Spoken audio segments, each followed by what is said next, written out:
রাসূলুল্লাহ সাল্লাল্লাহু আলাইহি ওয়াসাল্লাম ইরশাদ করেছেন যে উম্মতেরা আমার, নেক আমল যতই ছোট হোক না কেন তোমরা এটাকে ছোট মনে করবে না। কাল হাসর ময়দানে বান্দা শুধুমাত্র একটি ছোট নেক আমলের কারণে জান্নাতে যেতে বাধাগ্রস্ত হবে। একটি ছোট নেক আমল হলে সেই বান্দা জান্নাতে যেতে পারবে। আসসালামু আলাইকুম ওয়া রাহমাতুল্লাহি ওয়া বারাকাতুহু। প্রিয় সুধী, দেশ ও বিদেশ থেকে আমাদেরকে যারা শুনছেন সকলকে জ্ঞাপন করছি মোবারকবাদ। আজকের আমরা অত্যন্ত গুরুত্বপূর্ণ একটি বিষয় নিয়ে কথা বলবো। সেটি হচ্ছে, আমরা দৈনন্দিন জীবনে অনেক মানুষকে এমন দেখতে পাই যে অযথা পথে ঘাটে রাস্তাঘাটে চলাফেরা করে এবং বলে যে সময় কাটে না, সময় কিভাবে কাটাবো, অবসর সময় কি করব, কোনো কাজ নেই তাই হাঁটতে বের হয়েছি, এভাবে অনেকের বলতে শোনা যায়। তো এই ক্ষেত্রে আসলে আমি একজন মুসলমান হিসেবে আমার কি করণীয়, এই অবসর সময়টা আমি কিভাবে কাটাবো, অথবা আমার কোনো কিছু করণীয় আছে কি না, এ ব্যাপারে ইসলামী শরীয়ত কি দিক নির্দেশনা আমাদেরকে দিচ্ছে, এই ব্যাপারে কিছু কথা আমরা শুনবো ইনশাআল্লাহ।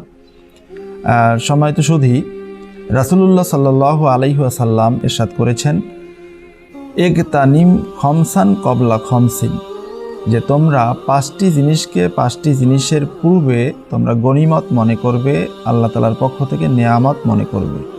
তার মাঝে অন্যতম একটি হলো অফারাগাকা কবলা শুগলিক, তোমার ব্যস্ততার পূর্বে তোমার অবসরকে তুমি গনিমত মনে করবে। এখন আমাদের সমাজে যারা কর্মব্যস্ততায় থাকে তারা তো কাজেই নিয়োজিত থাকে, আর যাদের কোনো কাজ থাকে না তারা মূলত এই অবসর সময়টাকে একেবারেই অযথা নষ্ট করে ফেলে। আসলে মূলত এটা মোটেই ঠিক নয়। তার কারণ রাসূলুল্লাহ সাল্লাল্লাহু আলাইহি ওয়াসাল্লামের এই হাদিস শরীফ অনুযায়ী আমরা বুঝতে পারি যে আসলে আল্লাহ তাআলার পক্ষ থেকে একটি বড় ধরনের নেয়ামত হচ্ছে অবসরত। এই ক্ষেত্রে আমাদের এই অবসর সময়কে ভালো কাজের মাধ্যমে কাটানোর জন্য, আল্লাহ তাআলার নেয়ামত অর্জন করার জন্য আমি আজকের আপনাদেরকে খুব ছোট ছোট কিছু আমল আপনাদেরকে বলে দিব, যেগুলোর মাধ্যমে আমরা আমাদের অবসর সময়টা খুব ভালো কাটাতে পারবো ইনশাআল্লাহ। যেমন একখানা হাদিস, যেই হাদিসখানা খুবই ছোট আমলের ক্ষেত্রে এসেছে কিন্তু অনেক বড় ফজিলত। হযরত ইমরান ইবনে হুসাইন রাদিয়াল্লাহু তাআলা আনহু থেকে বর্ণিত, তিনি বলেন, রাসূলুল্লাহ সাল্লাল্লাহু আলাইহি ওয়াসাল্লাম ইরশাদ করেছেন, আমা ইয়াস্তাতিউ আহাদুকুম আইয়ামালা কুল্লা ইয়াউমিন মিথলা উহুদিন আমালান, হে আমার সাহাবারা, তোমরা কি কেউ আছো যে সক্ষমতা অবলম্বন করবে প্রত্যেক দিন তোমরা উহুদ পাহাড় বরাবর আমল করবে? ক্বালু ইয়া রাসূলাল্লাহ ওয়া ইয়াস্তাতিউ আইয়ামালা কুল্লা ইয়াউমিন মিথলা উহুদিন আমালান।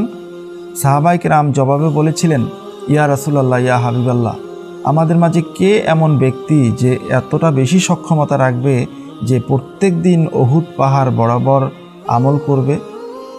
তখন রাসূলুল্লাহ সাল্লাল্লাহু আলাইহি ওয়াসাল্লাম বলেছিলেন, কুল্লুকুম ইয়াস্তাতিউহু, যে সাহাবারা তোমরা প্রত্যেকেই ইচ্ছা করলে সেটা পারবে।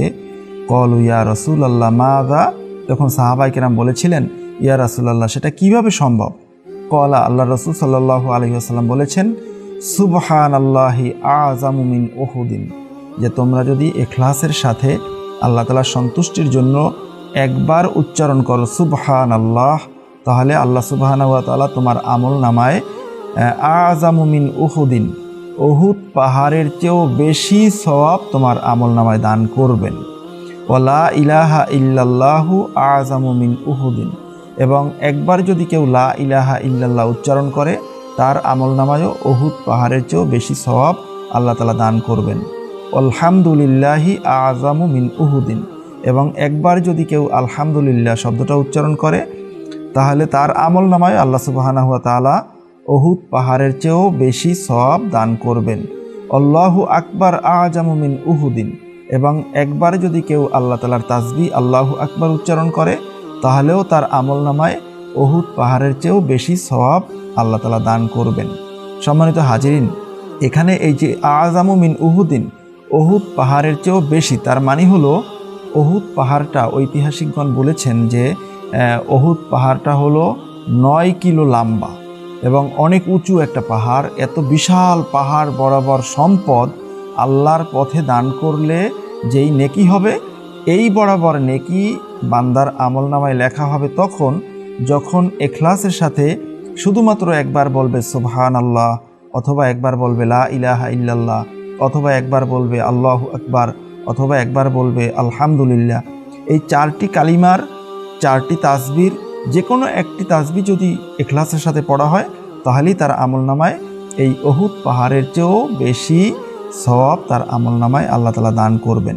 এই হাদিসখানা হাফিজুল হাদিস আল্লামা জালালউদ্দিন সুয়ুতি রহিমাহুল্লাহ তাআলা তার প্রসিদ্ধ হাদিসের কিতাব আল জামিউল কাবিরের মাঝে বর্ণনা করেছেন, এবং ইমাম বাইহাকি রহিমাহুল্লাহ তাআলা তার বাইহাকি শরীফের ভিতরে বর্ণনা করেছেন, এবং তাবরানি শরীফের মাঝেও এসেছে, মুসনাদুল বাজ্জারের মাঝেও এসেছে, এবং কানজুল উম্মালের মাঝেও এসেছে।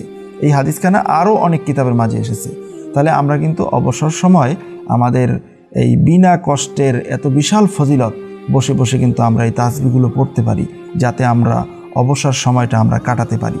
তাছাড়াও সাইয়েদনা আবু হুরায়রা রাদিয়াল্লাহু তাআলা আনহু থেকে বর্ণিত, তিনি বলেন রাসূলুল্লাহ সাল্লাল্লাহু আলাইহি ওয়াসাল্লাম ইরশাদ করেছেন, কুল হুয়াল্লাহু আহাদ তাআদিলু সুলুসাল কুরআন, যে একবার যদি কেউ সূরা ইখলাস তেলাওয়াত করে, পাঠ করে, তার আমলনামায় পবিত্র কুরআনুল কারীমের তেলাওয়াতের 1/3 কোরআন শরীফ তেলাওয়াত করলে যেই সওয়াব, তার আমলনামায় একই সওয়াব দেওয়া হবে। তার মানে হলো একবার সূরা ইখলাস তেলাওয়াত করলে 10 পারা কোরআনুল কারীম পাঠ করার, তেলাওয়াত করার সওয়াব তার আমলনামায় হবে। এই হাদিসখানা সুনান তিরমিজি শরীফের মাঝে এসেছে, আবু দাউদ শরীফের মাঝে এসেছে, ইবনু মাজা শরীফের মাঝে এসেছে, এমনকি বুখারী এবং মুসলিম শরীফের মাঝেও হাদিসখানা এসেছে।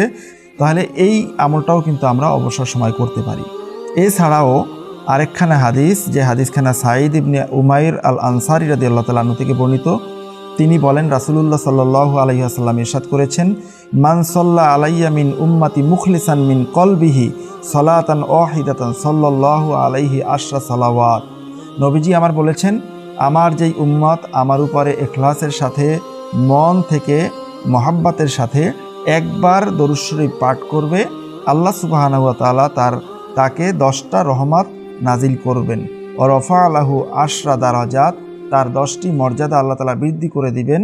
ও মাহা আনহু আশরা সাইয়্যাত, এবং তার জীবনের 10টি গুনাহ আল্লাহ সুবহানাহু ওয়া তাআলা মুছে দিবেন, ক্ষমা করে দিবেন। এই হাদিসখানা তানবিহুল গাফিলিনের মাঝে এসেছে, এবং আরও অনেক কিতাবের মাঝেও এ ধরনের হাদিস বর্ণনা করা হয়েছে।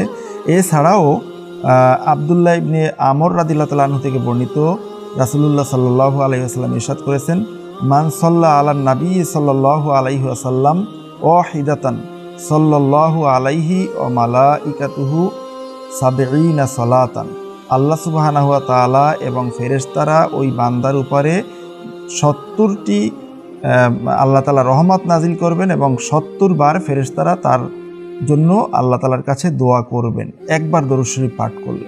তাহলে আমরা কিন্তু অবসর সময় এই দরুদ শরীফ পাঠ করতে পারি। তাছাড়াও মুসনাদে আহমদের মাঝে হাদিসে এসেছে, রাসূলুল্লাহ সাল্লাল্লাহু আলাইহি ওয়াসাল্লাম ইরশাদ করেছেন, যেই উম্মত প্রত্যেক দিন আমার উপরে 1000 বার দরুদ শরীফ পাঠ করবে, লাম ইয়ামুত হাত্তা ইয়ারা মাকআদাহু মিনাল জান্নাহ, আল্লাহর ওই বান্দা তার জান্নাতে অবস্থানটা না দেখে সে ইন্তেকাল করবে না। তাহলে কিন্তু আমরা অবসর সময় ছোট ছোট দরুদ শরীফ, যেমন সাল্লাল্লাহু আলাইহি ওয়াসাল্লাম, সাল্লাল্লাহু আলান নবিয়্যিল উম্মি ওয়া আলিহি ওয়াসাল্লাম, অথবা আরেকটু বড় আল্লাহুম্মা সাল্লি আলা সাইয়্যিদিনা মুহাম্মাদিনিন নাবিয়্যিল উম্মি ওয়া আলিহি ওয়াসাল্লাম, এই দরুদ শরীফগুলো কিন্তু আমরা পড়তে পারি।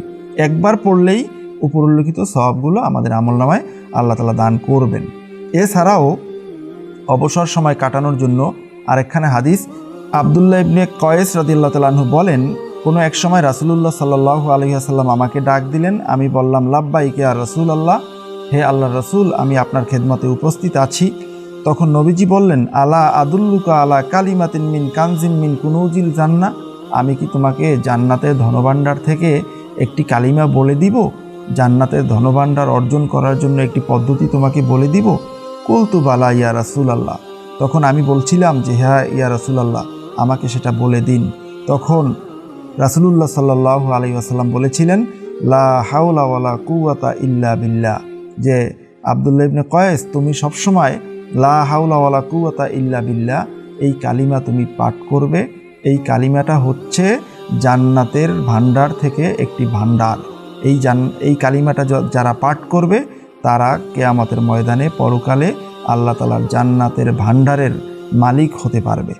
এছাড়াও আমরা অবসর সময় যদি পাই, আধা ঘন্টা পাই বা 40 মিনিট পাই, এই সময়টায় কিন্তু আমরা সালাতুত তাসবিহ পাঠ করতে পারি। সালাতুত তাসবিহ হচ্ছে এমন একটি নামাজ, যেই নামাজটা পড়লে বান্দার জীবনের সমস্ত গুনাহখাতাগুলো ক্ষমা হয়ে যায়। সুতরাং মুআজ্জাজ হাজরিন, আমরা অবসর সময় কাটে না, কিভাবে কাটাবো, কি করব, এই সমস্ত কথা আর আজকের থেকে না বলে আমরা এই ছোট ছোট আমলের মাঝে নিজেকে নিয়োজিত রাখব। এবং আল আদাবুল মুফরাদের মাঝে ইমাম বুখারী আলাইহির রহমা হাদিস বর্ণনা করেছেন, এমনকি মুসলিম শরীফের মাঝেও এই হাদিসখানা এসেছে। রাসূলুল্লাহ সাল্লাল্লাহু আলাইহি ওয়াসাল্লাম ইরশাদ করেছেন, ওয়ালা তাহকিরান্না মিনাল মারুফি শাইআ, যে উম্মতেরা আমার, নেক আমল যতই ছোট হোক না কেন তোমরা এটাকে ছোট মনে করবে না। কাল হাসর ময়দানে বান্দা শুধুমাত্র একটি ছোট নেক আমলের কারণে জান্নাতে যেতে বাধাগ্রস্ত হবে। একটি ছোট নেক আমল হলে সেই বান্দা জান্নাতে যেতে পারবে। সেই ক্ষেত্রে আমরা যদি খুব বেশি পরিমাণে প্রত্যেক দিন হাঁটা চলা, ওঠা বসা, সব ক্ষেত্রে প্রত্যেকটা দমে দমে যদি আমরা এই কালিমাগুলো উচ্চারণ করি, দরুদ শরীফ পড়ি, লা হাওলা পড়ি, তাসবিহগুলো পড়ি, সূরা ইখলাস পড়ি, এগুলো কিন্তু পরকালে আমার জন্য বিশাল সৌভাগ্য বয়ে আনবে। সুতরাং আজকের আমার এই ভিডিও যারা শুনছেন দেশ ও বিদেশ থেকে, সকলের কাছে বিনীত অনুরোধ, জিহ্বা এটা আল্লাহর পক্ষ থেকে একটি নিয়ামত। এই নিয়ামতের সদ্ব্যবহার করা তথা সবসময় জিহ্বাকে আল্লাহ তাআলার তাসবিহ, তাহলিল, জিকির, আজকার, দরুদ ও সালামের মাধ্যমে আমরা ব্যস্ত রাখব। আমাদের অবসর সময় কাটে না, কি করব, এ ধরনের প্রশ্ন আজকের থেকে আমরা একেবারে চিরতরে বাদ দিয়ে দিব। আল্লাহ সুবহানাহু ওয়া তাআলা আমাদের জীবনের এই মূল্যবান সময়কে কাজে লাগিয়ে পরকালকে উজ্জ্বল করার তৌফিক দান করুন। আসসালামু আলাইকুম ওয়া রাহমাতুল্লাহি ওয়া বারাকাতুহু।